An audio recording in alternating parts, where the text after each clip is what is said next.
Welcome to మన TV. ముందుగా headlines చూద్దాం.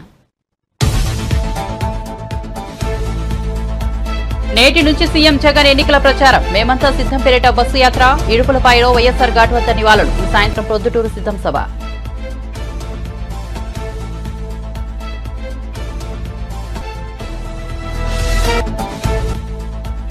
ఢిల్లీ బయలుదేరిన సీఎం రేవంత్ రెడ్డి. సీఎం వెంట మంత్రులు బట్టి విక్రమార్క, ఉత్తమ్ కుమార్ రెడ్డి. లోక్సభ అభ్యర్థుల తుది జాబితాపై కాంగ్రెస్ అధిష్టానంతో చర్చల కోసం ఢిల్లీకి సీఎం.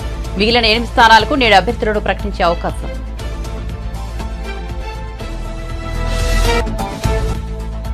సీఎం క్యాంపు కార్యాలయంలోకి ప్రవేశించిన కంటైనర్ వాహనం. అది సీఎం జగన్ బస్సు యాత్రలో వంట చేసే పాంట్రీ వాహనం అన్న వైసీపీ వర్గాలు. అందులో కరెన్సీ కట్టలతో కూడిన అట్టపెట్టెలు ఉన్నాయని టీడీపీ నేత పట్టాభి ఆరోపణ.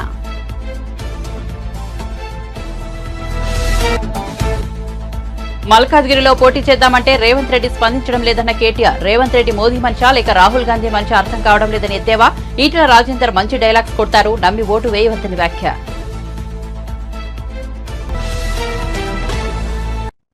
ఇక వార్త వివరాల్లోకి వెళ్తే ఏపీ సీఎం జగన్ ఇవాల్టి నుంచి ఎన్నికల ప్రచారం చేపట్టనున్నారు. మేమంతా సిద్ధం పేరిట ఆయన బస్సు యాత్ర ద్వారా ప్రజల్లోకి వెళ్లనున్నారు.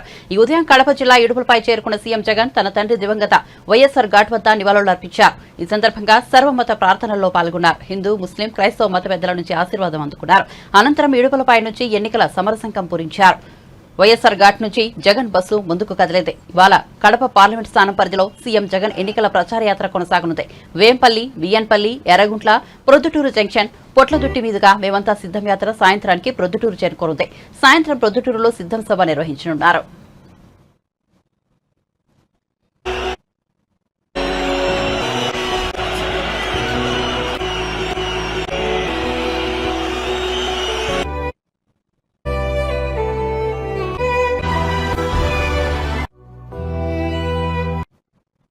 ముఖ్యమంత్రి రేవంత్ రెడ్డి హైదరాబాద్ నుంచి ఢిల్లీ బయలుదేరారు. సీఎం వెంట మంత్రులు బట్టి విక్రమార్క, ఉత్తమ్ కుమార్ రెడ్డి, కాంగ్రెస్ వ్యవహారాల ఇన్ఛార్జ్ దీపాదాస్ మున్షి వెళ్లారు. లోక్సభ అభ్యర్థుల తుది జాబితాపై కాంగ్రెస్ అధిష్టానంతో సీఎం రేవంత్ రెడ్డి మంత్రులు చర్చలు జరుపుతారని సమాచారం. ఇక రాష్ట్రంలోని మొత్తం 17 ఎంపీ స్థానాలకు గాను ఇప్పటికే 9 స్థానాలను కాంగ్రెస్ అభ్యర్థులను ఖరారు చేసింది. మిగిలిన 8 స్థానాలకు నేడు చర్చల అనంతరం అభ్యర్థులను ప్రకటించే అవకాశం ఉంది. టీడీపీ అధినేత చంద్రబాబు ఎన్నికల ప్రచారానికి శ్రీకారం చుట్టారు. ప్రజాగలం పేరిట ప్రారంభమైన ఈ ప్రచార యాత్రలో చిత్తూరు జిల్లా పొలంనేరులో సభ నిర్వహించారు. ఈ సందర్భంగా చంద్రబాబు ప్రసంగిస్తూ సీఎం జగన్ కూడా ఇవాల్టి నుంచే ప్రచారం చేస్తుండటంపై స్పందించారు. ముసుగు వీరుడు వస్తున్నాడు, అతడికి ఖాళీ రోడ్డు స్వాగతం పలకాలని పిలుపునిచ్చారు. రాయలసీమకు అన్యాయం చేసిన ఆ ద్రోహి పరదాలు దాటి వస్తున్నాడు, మా ప్రాంతానికి రావడానికి వీల్లేదంటూ ప్రజలు గట్టిగా నినదించాలని స్పష్టం చేశారు. ఏపీ ప్రజలు గెలవాలంటే, ప్రజాస్వామ్యం నిలబడాలంటే జగన్ దిగిపోవాలని చంద్రబాబు పేర్కొన్నారు.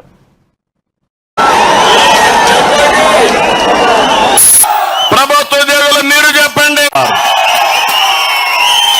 అందరూ ఆశలుకున్నారు. రాయలసీమని ఎవరు ఏమీ చేయలేవనుకున్నారు. అప్పుడు నేనున్నానని ధైర్యం చెప్పి ముందుకు వచ్చిన వ్యక్తి ఎన్టీఆర్. కృష్ణా జలాలు రాయలసీమకు తేవాలి, కరువు జిల్లాల్ని, కరువు గడ్డని సస్యశ్యామలం చేయాలని ఆలోచించిన వ్యక్తి నందమూరి తారక రామారావు గారు. ఈ రోజు నాడు అక్కడే బస చేసి, అది ఎన్టీ రామారావు గారి ఆలోచన. కరువు గడ్డని పిల్లలుంటారు, ఒకరు సరిగా పనిచేయరు, వాళ్ళు వెనకబడిపోతారు. ఇంకొకరు కొన్ని కారణాల్లో పుట్టుకలోనే కొన్ని ఇబ్బందులతో పుడతారు. ఆ తండ్రి ఆలోచించే విధానం, ఎవరైతే ఇబ్బందుల్లో ఉండే పిల్లలపైన శ్రద్ధ పెట్టి వాళ్ళ పైకి తెస్తారా లేదా తమ్ముళ్ళు అని మిమ్మల్ని అడుగుతున్నా. నేను అదే చేశాను. రాష్ట్రంలో చూశాను, పేదవాళ్ళు ఉన్నారు, రాయలసీమలో కరువు ఉంది, ప్రత్యేక శ్రద్ధ పెట్టాను. రాయలసీమని రతనాల సీమగా చేయాలని ఒక కోరిక పెట్టుకొని ముందుకు పోయా. అందరినీ పూర్తి చేశాను. నీళ్లు వచ్చాయి, వీకోటకు వచ్చాయి. అదే మరి నగిరి, గాలేరుని పూర్తి చేయడానికి ప్రయత్నం చేశాను. పులివెందల కూడా నేనే నీళ్లు ఇచ్చాను తమ్ముళ్ళు, మీరు గుర్తుపెట్టుకోవాలి. గండికోట ప్రాజెక్టు నేను ఒకటే చెప్తున్నా మీ అందరికీ, సంపద సృష్టి. ఇయోపక తల్లికి వందనం, మా భరోసా లేదు ఉందా తమ్ముళ్ళు అని మిమ్మల్ని అడుగుతున్నా. సమైక్య ఆంధ్రప్రదేశ్ అందరికంటే ఎక్కువ మేమన్నీ చేస్తాం, లేకపోతే వేధిస్తామంటే తల్లిదండ్రులు భయపడి దాన్ని గట్టిగా మారుమోగించండి.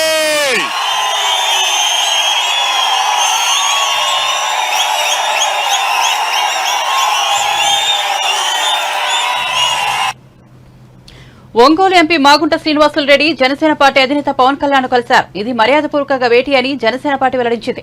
మాగుంట శ్రీనివాసులు రెడ్డి మధ్యాహ్నం తన కుమారుడు మాగుంట రాఘవతో కలిసి మంగళగిరిలోని జనసేన పార్టీ ప్రధాన కార్యాలయానికి వచ్చారు. పవన్ కళ్యాణ్ కలిసి ఆయన పలు అంశాలపై చర్చించారు. వీరి వెంట ఉమ్మడి ప్రకాశం జిల్లా జనసేన పార్టీ అధ్యక్షుడు షేక్ రియాజ్ కూడా ఉన్నారు. మాగుంట ఇటీవల వైసీపీకి రాజీనామా చేసి టీడీపీలో చేరిన విషయం తెలిసిందే. ఇక తిరుపతి ఎంపీ స్థానం బీజేపీ అభ్యర్థి వరప్రసాద్ రావు కూడా పవన్ కళ్యాణ్ తో సమావేశమయ్యారు. తాజా రాజకీయ పరిస్థితులు, పొత్తు నేపథ్యంలో సమన్వయం, ఓట్ల బదిలీ తదితర అంశాలపై చర్చించినట్టు తెలుస్తోంది. గత ఎన్నికల్లో వైసీపీ తరపున గూడూరు అసెంబ్లీ స్థానం నుంచి గెలిచిన వరప్రసాద్ కొన్ని రోజుల కిందటే వైసీపీకి గుడ్ బై చెప్పారు. ఢిల్లీలో బీజేపీ పెద్దల సమక్షంలో కాషాయ కండువా కప్పుకున్నారు.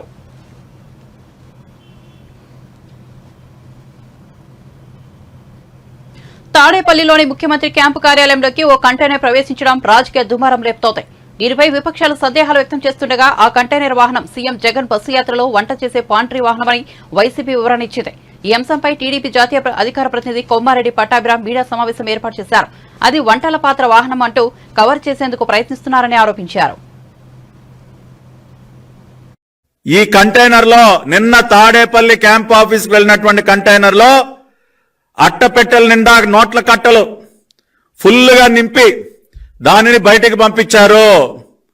ఈరోజు మధ్యాహ్నం 1 గంట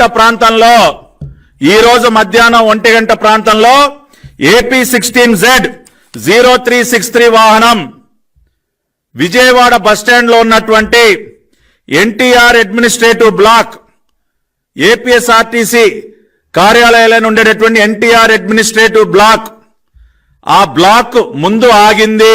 మధ్యాహ్నం 1 గంట ప్రాంతంలో ఆ బ్లాక్ వద్దకు వచ్చింది ఏపీ 16Z0363 వాహనం.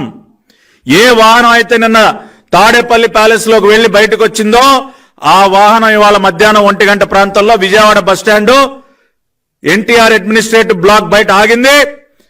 ఆ బండిలోంచి ఫుల్ గా కరెన్సీ కట్టలు నిండి ఉన్నటువంటి అట్టపెట్టెల్ని దించారు. కరెన్సీ కట్టలతో నిండినటువంటి అట్టపెట్టెల్ని ఆ బండిలోంచి దింపి ఎక్కడికి తీసుకెళ్లారో కూడా చెప్తా ఉన్నా. ఆ బిల్డింగ్ లో ఉన్నటువంటి డిపో క్లర్క్ ఎర్నింగ్స్ అంటే క్యాష్ క్లర్క్ డీసీ అంటారు. డిపో క్లర్క్ ఎర్నింగ్స్ ఆయన గదిలోకి తీసుకెళ్లి అక్కడ లెక్క పెడతా ఉన్నారు. ఇప్పుడు ఈ నిమిషాన్ని కూడా కౌంటింగ్ జరుగుతా ఉంది. నేను ఛాలెంజ్ చేస్తా ఉన్నా, ఇవాళ మీడియా ప్రతినిధులు ఎవరైనా సరే మీరు విజయవాడ బస్టాండ్కి వెళ్ళండి, ఎన్టీఆర్ అడ్మినిస్ట్రేటివ్ బ్లాక్ దగ్గరికి వెళ్ళండి, అక్కడ ఉన్నటువంటి ఉన్నతాధికారులని సీసీటీవీ ఫుటేజ్ చూపించమని చెప్పండి. ఏపీ 16Z0363 ఈ బండి నిన్న తాడేపల్లి ప్యాలెస్ లోపలికి వెళ్లి బయటకు వచ్చినటువంటి ఈ కంటైనర్ ట్రక్ వచ్చిందా లేదా సీసీటీవీ ఫుటేజ్ బయట పెట్టాలి. ఇవాళ ఆర్టీసీ యాజమాన్యాన్ని తెలుగుదేశం పార్టీ పక్షం డిమాండ్ చేస్తూ ఉన్నాం. ఆ ట్రక్కులోంచి అట్టపెట్టెలు దిగాయా లేదా? నోట్ల కట్టలతో నిండి ఉన్నటువంటి అట్టపెట్టెలు దిగాయి. ఇప్పుడు ఈ నిమిషాన డిపో క్లర్క్ ఎర్నింగ్స్, ఈయన్ని క్యాష్ క్లర్క్ అని కూడా అంటారు, cash clerk DC, depot clerk earning chamber లో కౌంటింగ్ మిషన్లు పెట్టి మరి ఆ నోట్ల కట్టలని లెక్క పెడుతూ ఉన్నారు. కొన్ని కోట్ల రూపాయలు అట్టపెట్టెలు అక్కడికి దిగాయి. అక్కడి నుంచి రాష్ట్రంలో ఉన్నటువంటి వివిధ ప్రాంతాలకి ఈ కరెన్సీ కట్టలని తరలించే కార్యక్రమం జరుగుతూ ఉంది. ఇవాళ సిబిఐకి అప్పగిస్తారా? ఎలక్షన్ కమిషన్ కూడా మేము కోరుతా ఉన్నాం.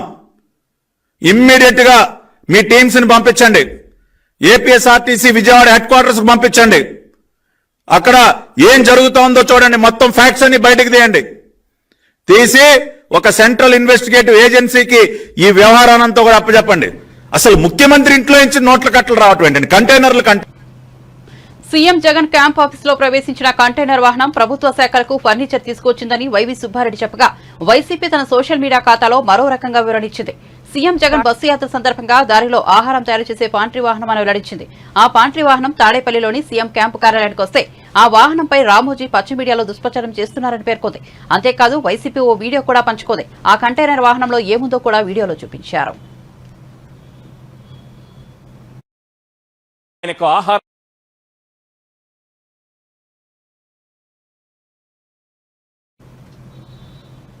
ముఖ్యమంత్రి రేవంత్ రెడ్డికి దమ్ముంటే మల్కాజ్గిరిలో పోటీ చేద్దాం రావాలని బీఆర్ఎస్ వర్కింగ్ ప్రెసిడెంట్ కేటీఆర్ సవాల్ చేశారు. బీఆర్ఎస్ కు దమ్ముంటే ఒక్క సీట్ అయినా గెలవాలని ఈ మధ్య రేవంత్ రెడ్డి సవాల్ చేస్తున్నారని, అక్కడ ఇక్కడ ఎందుకు ఆయన సిట్టింగ్ మల్కాజ్గిరిలోనే ఇద్దరం పోటీ చేద్దామని తాను చెబితే ఉలుకు పలుకు లేదని విమర్శించారు. నామినేషన్లకు ఇంకా సమయం ఉందని, ఆయనకు దమ్ముంటే చెప్పాలని పోటీ పడదామన్నారు.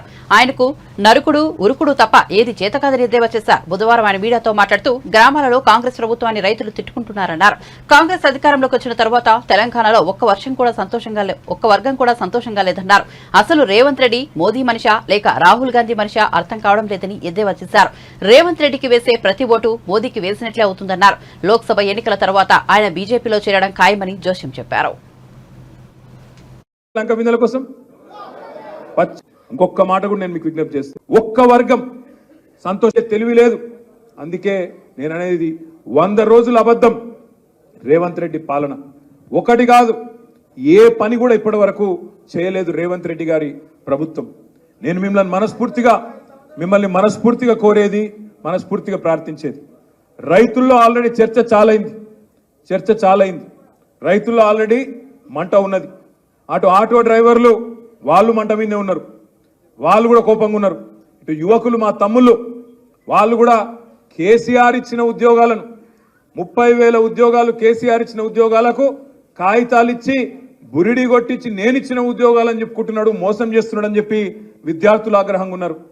బంగారం ఏడవాయ అని మహిళలు ఆగ్రహంగా ఉన్నారు. మహాలక్ష్మి ఎక్కడవాయ నెలకు 2,500లోని మా ఆడబిడ్డలు కోపంగా ఉన్నారు. అదేవిధంగా పెద్ద మనుషులు 2,000 ఏంది, నేను 4,000 ఇస్తా. కేసీఆర్ 2,000 ఇస్తే సరిపోతుందా? 4,000 ఇస్తా. కేసీఆర్ ఒక ముసలవ్వకో ముసలయ్యకో ఇస్తున్నాడు, నేను ఇద్దరికి ఇస్తా, ఇంట్లో ఇద్దరుంటే ఇద్దరికి ఇస్తా అని చెప్తే ఇలా వాళ్ళు రగిలిపోతా ఉన్నారు. ఇంతకుముందు మాట్లాడుతుంటే వెనకకెళ్ళి నేను వింటున్నా, పెన్షన్ పోయింది అని కేతక్ అంటుంటే ఆ పెన్షన్ కూడా ఒక నెల ఎగొట్టిండని చెప్పి వెనకకెళ్ళి మా మహేశ్వరి, మా బేగంపేట కార్పొరేటర్ ఆడబిడ్డ చెప్తా చెప్పి బాధపడుతూ మెసేజ్లు, అన్నాగా యూట్యూబర్ ఇట్లా తిరుగుతున్నాడు, మాకు రేషం వస్తుంది, తన్నాలనిపిస్తుంది అని చెప్పి మెసేజ్లు పెడుతుంటారు. నేను ఒకటే అంటున్నా, ఎవరిని తన్నిలు అవసరం లేదు, గుద్దులు అవసరం లేదు. ఓటు గట్టిగా గుద్దుతే మళ్ళా పార్లమెంటులో మోత మోగితే అందరు మొరిగే ప్రతి ఒక్కరికి సమాధానం చెప్పినట్టు అవుతుంది. రేవంత్ రెడ్డి నుంచి మొదలు పెడితే యూట్యూబ్ లో మొరిగే కుక్కల దాకా అందరికి సమాధానం చెప్పాలంటే మన గెలుపే దానికి సమాధానం అవుతుంది తప్ప ఇంకొకటి కాదు. ఇంకొక మాట కూడా నేను మీకు విజ్ఞప్తి చేస్తున్నా, మాకు కూడా ఉంది బాధ. అరే గింత 10 సంవత్సరాలు ముఖ్యమంత్రిగా ప్రజల మద్దతుతో పనిచేసిన నాయకుడు, తెలంగాణ అనే రాష్ట్రాన్నే పుట్టించిన నాయకుడు, శూన్యంలోంచి సునామీ పుట్టించిన నాయకుడు కేసీఆర్. అట్లాంటి కేసీఆర్ను పట్టుకొని నోటికొచ్చిన మాటలు మాట్లాడుతుంటే మీకెంత బాధ ఉందో నాకు కూడా అంతే బాధ ఉంది. కానీ ఈ సన్నాసులకు సమాధానం చెప్పాలంటే, కరెక్టు జవాబు చెప్పాలంటే పార్లమెంట్లోనే మన ఓటుతోని మనం వేసే వేటే వీళ్ళకు కరెక్ట్ సమాధానం. బాధ ఉంది, మాటలు వింటుంటే రక్తం మరుగుతుంది. అప్పుడప్పుడు రేవంత్ రెడ్డి మాట్లాడతాడు, నా కొడకల్లారా, నా మాట ముఖ్యమంత్రి, నా కొడకల్లారా చూసుకుంటా, మెడల పేగులేసుకుంటా, కడుపు జించుతా, పేగులు తీసి మెడలేసుకుంటా అంటాడు. ఆయన ముఖ్యమంత్రి లేదా బోటి కొట్టేటోడా నాకు అర్థం కాదు. మెడల పేగులు వేసుకుంటే నాకు అర్థం కాదు, అదేం దౌర్భాగ్యం. మెడల పేగులు వేసుకుంటా అంటాడు ఒకసారి. ఇంకొకసారి ఏమో సెక్రటేరియట్కి వచ్చిండు, వచ్చి ఏమంటాడు, ఈడ లంకె బిందెలు ఉంటాయి అనుకున్నా, లంకె బిందెలు లేవు, ఖాళీ కుండలు ఉన్నాయి అన్నారు. అయ్యా రేవంత్ రెడ్డి గారు, అక్కడ ఖాళీ కుండలేవు కానీ హైదరాబాద్ నిండా ఖాళీ కుండలే ఉన్నాయి, నీళ్లు చక్కగా వస్తలేవు, దాని సంగతి ఏందో చూడు. లంకె బిందెలు అంటాడు, లంకె బిందెలు. ఆలోచించును మీరు, లంకె బిందెలట. ఎవడెత్తుతాడు లంకె బిందెల కోసం? పచ్చి దొంగలు, గడపారలు పట్టుకొని, తటపారలు పట్టుకొని, నెత్తి మీద బట్ట కప్పుకొని అర్ధరాత్రి చీకట్లో తిరిగేది ఎవడు?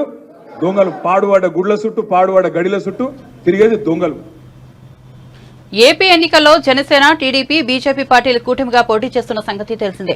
అభ్యర్థులకు టికెట్ల కేటాయింపుల విషయంలో టీడీపీ, జనసేన పార్టీలు కొన్ని చోట్ల ఇబ్బందులు ఎదుర్కొంటున్నాయి.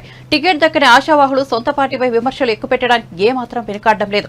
ఈ నేపథ్యంలో జనసేన పార్టీ ప్రధాన కార్యదర్శి నాగబాబు కీలక వ్యాఖ్యలు చేశారు. జనసేన అభ్యర్థుల విషయంలో పార్టీ అధినేత పవన్ కళ్యాణ్ తీసుకునే నిర్ణయమే అంతిమమని నాగబాబు స్పష్టం చేశారు. ప్రజాస్వామ్య పద్ధతిలో పార్టీ ప్రధాన కార్యవర్గంతో చర్చించిన అనంతరం పవన్ ఒక నిర్ణయానికి వస్తారనే విషయం అందరూ అర్థం చేసుకోవాలని కోరారు.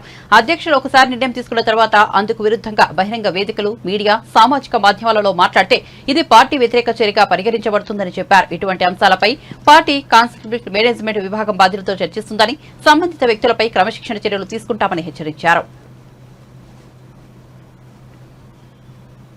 గత ప్రభుత్వం అనేక శాఖల్లో బిల్లులు చెల్లించలేదని, 40,000 కోట్ల బిల్లులు పెండింగ్ లో ఉన్నాయని తెలంగాణ రవాణా శాఖ మంత్రి పొన్నం ప్రభాకర్ ఆరోపించారు. సిద్దిపేటలోని కాంగ్రెస్ పార్టీ కార్యాలయంలో ఆయన మీడియాతో మాట్లాడారు. రాష్ట్రంలో కరువు పరిస్థితులపై బీఆర్ఎస్ రాజకీయం చేస్తోందన్నారు. అకాల వర్షం వల్ల పంట నష్టపోయిన రైతులను ఆదుకుంటామని మంత్రి తెలిపారు. 10 సంవత్సరాలు పరిపాలించి పెద్ద పెద్ద గొప్పలు చెప్పుకొని బ్రహ్మాండం, అద్భుతం అనే మాటలకు పూర్తిగా ప్రతి అంశానికి బ్రహ్మాండం బద్దలైనట్టుగా చెప్పుకున్న మీరు అధికారం దిగిపోయే నాటికి రాష్ట్రంలో 7 లక్షల కోట్ల అప్పుతో పాటుగా 40,000 కోట్ల రూపాయలు బిల్లులైనటువంటి పనులకు నిధులు చెల్లించే పరిస్థితి. ఇలా మేము కొత్త పనులు తీసుకొస్తే సార్ మాకు పాత బిల్లు ఇప్పి అనే కాడికి వచ్చింది. అది 1, 2 కాదు, ఈ డిపార్ట్మెంట్ అని కాదు, అన్ని డిపార్ట్మెంట్లలో ఈ రాష్ట్రంలో రైతులకు సంబంధించి రైతు బీమా పెట్టకపోవడం కారణంగా రైతులకు నష్టం జరుగుతుంది. పంట బీమా పథకం పెట్టకపోవడం వల్ల మీరు ఎంతసేపు రైతు బీమాని చనిపోయిన వాళ్ళకి సంబంధించిన అంశం మీద మాట్లాడుతున్నారు. ఆ అంశాన్ని నేను ప్రస్తావిస్తలే. యావరేజ్ రోజు 2-3 చనిపోయినటువంటి పరిస్థితుల కారణాలు ఏమైనా వ్యవసాయం అద్భుతం, మా అద్భుతం అని చెప్పిన మీరే చెప్తారు. ఇంతమందికి రైతులకు చనిపోయిన వాళ్ళకి రైతు బీమా ఇచ్చినామని. మరి ఎందుకు చనిపోయారు? ఇలా రైతు పంటల బీమా పథకం పెట్టున్నట్టయితే ప్రివెన్షన్ ఆఫ్ డెత్, చనిపోకుండా ఆపడానికి, వాళ్ళని ఆదుకోవడానికి అవకాశం ఉండే కదా. అందుకు సంబంధించి కాంగ్రెస్ చర్యలు చేపట్టి ఇప్పటికే కేంద్ర వ్యవసాయ శాఖకు సంబంధించి చర్చలు, ఒక అగ్రిమెంట్ ప్రొసీజర్ ఫాలో అవుతా ఉన్నాం కదా 100 రోజుల ప్రభుత్వంలో. ఇలా మన వర్షాలు పడ్డాయి. ఊరారగి జిల్లాల చిన్నకోటూరు కావచ్చు, సిద్దిపేట రూరల్ కావచ్చు, లేకపోతే మా దగ్గర పెచ్చంకి కావచ్చు, వర్షం నష్టం జరిగింది. అంచనాలు వేసినాం, ప్రభుత్వం ప్రకటించింది. అసలు మీరు గతంలో కోర్టు తీర్పిస్తే కూడా 970 కోట్ల రూపాయలు ఇవ్వమని కోర్టు తీర్పిస్తే కూడా మీరు నష్టపరిహారం ఇవ్వలేదు కదా. ఎవరికి జవాబు చెప్తారు? ముందు రైతులకు సంబంధించిన చిత్తుంటే మీరు మేము రండి రైతులకు ఏం చేసినామో చెప్తాం. ఇవాళ ఆనాడు మిషన్ భగీరథ ఇలా మాకు చాలా ఇబ్బందులు అవుతా ఉన్నాయి. అధికారుల ఒత్తిడి, ప్రజల ఈ యొక్క అధికారంలో ఉన్న నాయకత్వ ఒత్తిడి మేరకు మొత్తంగా మిషన్ భగీరథ 100% త్రాగునీటి సమస్యలు పరిష్కరించడమని కేంద్రాన్ని నివేదిక ఇచ్చినారు. ఇవాళ మనం నిధులు అడిగితే మీరు 100% స్టాచ్యురేషన్ అయిపోయింది కదా అంటారు. ఊర్లలో పోతే ఎక్కడికక్కడ నీళ్లకు సంబంధించిన సమస్యలు అట్లనే ఉన్నాయి. సో అందుకే ఈ ఎండాకాలం కూడా సాగునీటి సమస్య పరిష్కారం అయిపోతుంది, సాగునీటి సంబంధించినటువంటి ఇష్యూ అయిపోతుంది.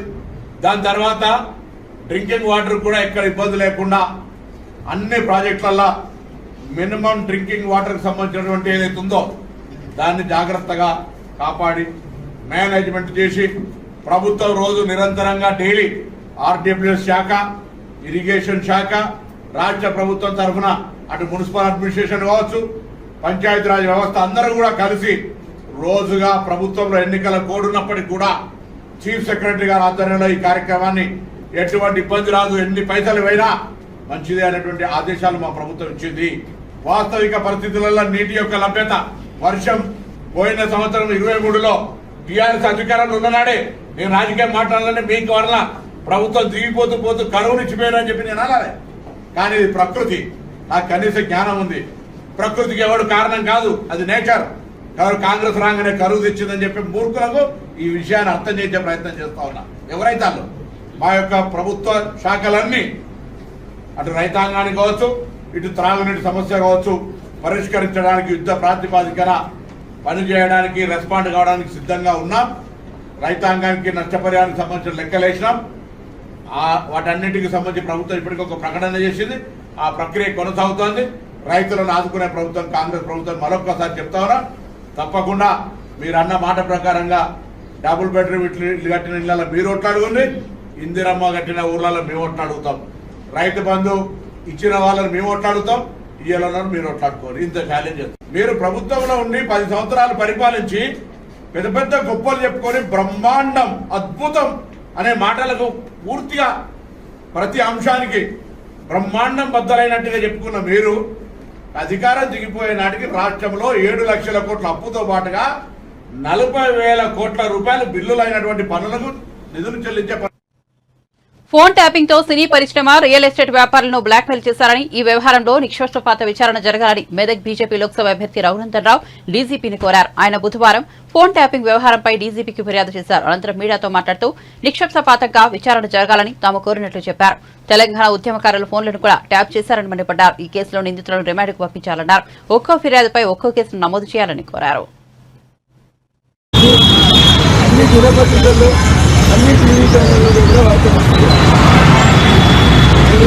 చెప్పలే. దుబాగా ఉపయోగించి అయిపోయిన తెల్లారే నేను ఇదే డీజీపీ కార్యాలయం వచ్చి నా ఫోన్లు ట్యాప్ చేస్తూ పోలీస్ అధికారుల మీద చర్య తీసుకోమని దరఖాస్తు ఇస్తే ఆ రోజు ప్రభుత్వం స్పందించడం. రఘునందన్ రావు నవంబర్ 2020లో నా ఫోన్లు, మా కుటుంబ సభ్యుల ఫోన్లు మీరు ఏదైతే ఆరోపించిందో ఏ నిజమని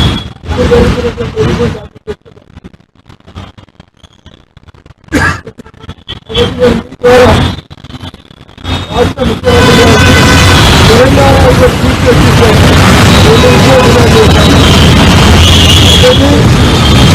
ముఖ్యమంత్రి చంద్రశేఖరరావు ప్రమేయం లేకుండా ఏ పోలీసులు కూడా టెలిఫోన్ ట్యాపింగ్ చేయలేదు.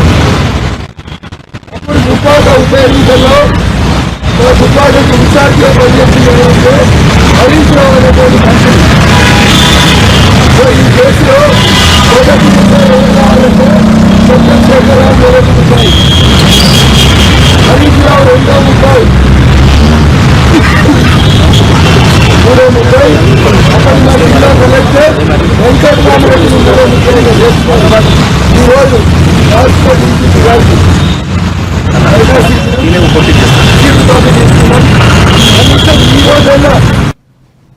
బిడ్డ పుట్టిన తరువాత తొలిసారిగా రామ్ చరణ్ తాజాగా తిరుమల శ్రీవారిని దర్శించుకున్నారు. తన పుట్టినరోజును పురస్కరించుకుని అత్తామామలు భార్య బిడ్డలతో కలిసి ఆయన తిరుమలకు వచ్చారు. స్వామివారి సుప్రభాత సేవలో పాల్గొన్నారు. మరోవైపు రామ్ చరణ్ ను పలకరించేందుకు భక్తులు ఉత్సాహం చూపించారు. ఆలయం నుంచి బయటకు వచ్చిన రామ్ చరణ్ దంపతులను చూసేందుకు అభిమానులు పెద్ద ఎత్తున తరలివచ్చారు.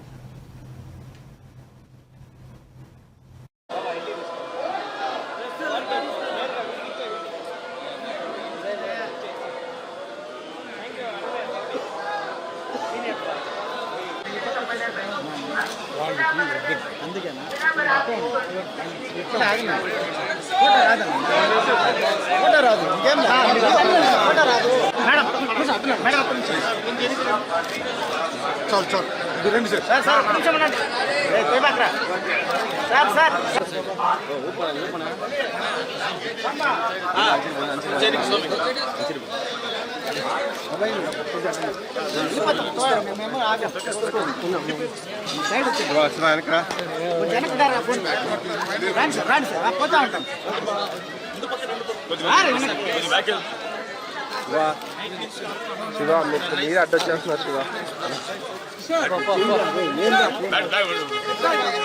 అన్నా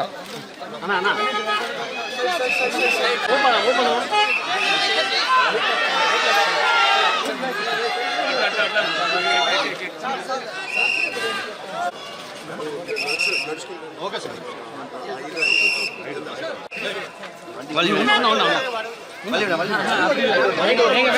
கொஞ்சம்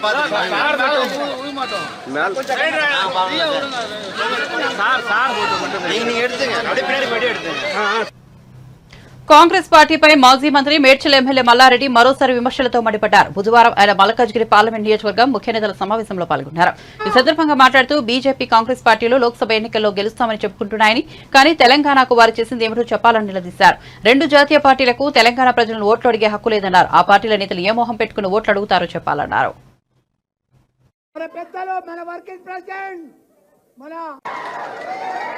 వివేకానంద మా కొడుకు వివేకానంద, మా సుభాష్ అన్న, మిగతా స్థానికులకు అందరు కూడా 2 సంవత్సరాలు స్వాతంత్రం వచ్చి సర్వనాశనం చేసిర్రు ఈ బీజేపీ కాంగ్రెస్ కలిసి. మనం 70 సంవత్సరాల సంది కూడా మనం వాళ్ళు ఏమి చేయలేదు, మనకు సాగునీరు ఇవ్వలేదు, తాగునీరు ఇవ్వలేదు, కరెంట్ ఇవ్వలేదు, ఒక రోడ్లు వేయలేదు, ఒక డెవలప్ చేయలేదు. ఒక్కడు గొప్ప మహాత్ముడు మన కేసీఆర్ ఉద్యమం తీసుకొచ్చి ఉద్యమం చేసి మన తెలంగాణను తెచ్చి అన్ని రకాల కూడా దేశంలోనే ఒక ఆదర్శ రాష్ట్రంగా చేసిన ఘనత మన కేసీఆర్ కు కేటీఆర్ కు ఉన్నది. వాళ్లకు ఓటు అడిగే హక్కు కూడా లేదు, వాళ్ళకు క్యాడర్ లేదు, లీడర్ లేరు, కార్యకర్తలు లేరు. ఎక్కడ కూడా తెలంగాణలో వాళ్ళకి ఎక్కడ కూడా ఏమి లేదు. ఉత్తగానే ధమ్కి చేస్తున్నారు. మేము వస్తాం. ఎందుకు వస్తారు? ఎట్లొస్తారు? ఎవడేస్తాడు మీకు ఓట్లు? ఏం ముఖం పెట్టుకొని నువ్వు ఓటు అడుగుతావు? నీకెందుకు వెయ్యాలి ఓటు? ప్రజలను మోసం చేసినందుకు ఆ ఓటేస్తారు. ఇప్పుడు బీజేపీ ప్రభుత్వం ఉంది, ఏమీ చేయలేదు. ఉన్న సిలిండర్ 400 1200 తీసుకుపోయాడు. ధరలు పెంచినందుకు వేయాలా బీజేపీకి? కాంగ్రెస్కి ఎందుకు వేయాలి చెప్పు? వాళ్ళు ఏమి ఉద్ధరించారని 56 ఏళ్ళు పరిపాలించారు, ఏమీ చేయలేదు. వీళ్ళు కూడా ఏమీ చేయరు. కాబట్టి మనకందరికి కూడా అండా దండ, మన పిల్లలకు మంచి భవిష్యత్ అంటే మనకు ఇదంటే మన ఆడబిడ్డలకు కానీ అందరికి కానీ ఇప్పుడు కాంగ్రెస్ వచ్చిన సంది అన్ని బంద్ వస్తున్నాయి. రైతు బీమా బంధు, కేసీఆర్ కిట్టు బంధు, కళ్యాణ లక్ష్మి బంధు. ఎన్నికలు దగ్గర పడుతున్న వేళ ఆంధ్రప్రదేశ్ లో రాజకీయాలు రోజు రోజుకు వేడెక్కుతున్నాయి. అధికార వైసీపీ, ప్రతిపక్ష టీడీపీ నేతలు పరస్పర ఆరోపణలు, విమర్శలతో రాజకీయం రంజుగా మారుతోంది. దీనికి తోడు ఎన్నికల్లో ఓటర్లను మభ్యపెట్టేందుకు సిద్దం చేసిన తాయిలాలు పెద్ద ఎత్తున పట్టుబడుతున్నాయి. తాజాగా రేణిగుంటలో వైసీపీ నేతకు చెందిన గోడౌన్లో పంపకానికి సిద్దంగా ఉన్న చేతి గడియారాలు, స్పీకర్లు, విసనకర్రలతో పాటు మొత్తంగా 52 రకాల వస్తువులను అధికారులు పట్టుకున్నారు. దీనిపై టీడీపీ అగ్రనేత నారా లోకేష్ స్పందించారు. 5 ఏళ్ల అరాచక పాలనతో విసిగిపోయిన జనం జగన్ను శాశ్వతంగా తాడేపల్లి ప్యాలెస్ లో బంధించాలన్న నిర్ణయానికి వచ్చారని ఎక్స్ చేశారు. విషయం తెలుసుకున్న జగన్ చీఫ్ సిక్స్ తో ప్రజాభీష్టాన్ని తారుమారు చేయాలని చూస్తున్నారని, అది సాధ్యం కాదని తేలిపోవడంతో తాయిలాలతో ఓటర్లను ఏమార్చే ప్రయత్నం చేస్తున్నారని ఆరోపించారు.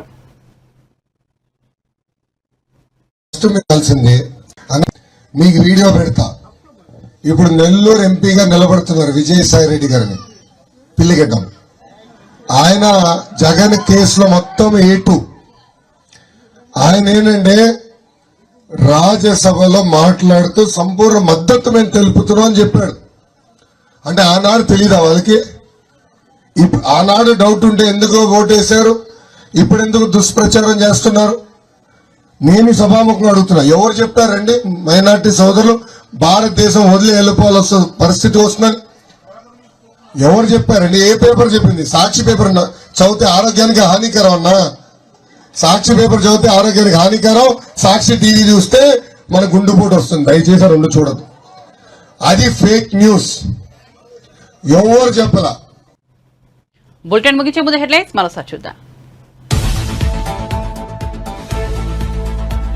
నేటి నుంచి సీఎం జగన్ ఎన్నికల ప్రచారం. మేమంతా సిద్దం పేరిట బస్సు యాత్ర. ఇడుపులపైలో వైఎస్సార్ ఘాట్ నివాళులు. ఈ సాయంత్రం ప్రొద్దుటూరు సిద్దం సభ.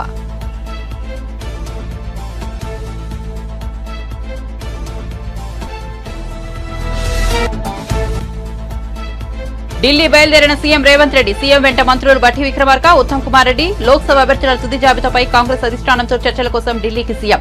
మిగిలిన 8 స్థానాలకు నేడు అభ్యర్థులను ప్రకటించే అవకాశం.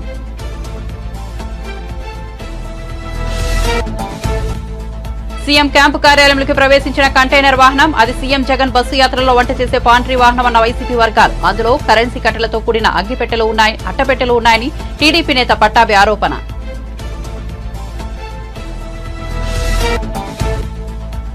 మల్కాజ్గిరిలో పోటీ చేద్దామంటే రేవంత్ రెడ్డి స్పందించడం లేదన్న కేటీఆర్. రేవంత్ రెడ్డి మోదీ మనిషా లేక రాహుల్ గాంధీ మనిషా అర్థం కావడం లేదని ఎద్దేవా. ఈటెల రాజేందర్ మంచి డైలాగ్స్ కొడతారు, నమ్మి ఓటు వేయొద్దని వ్యాఖ్య.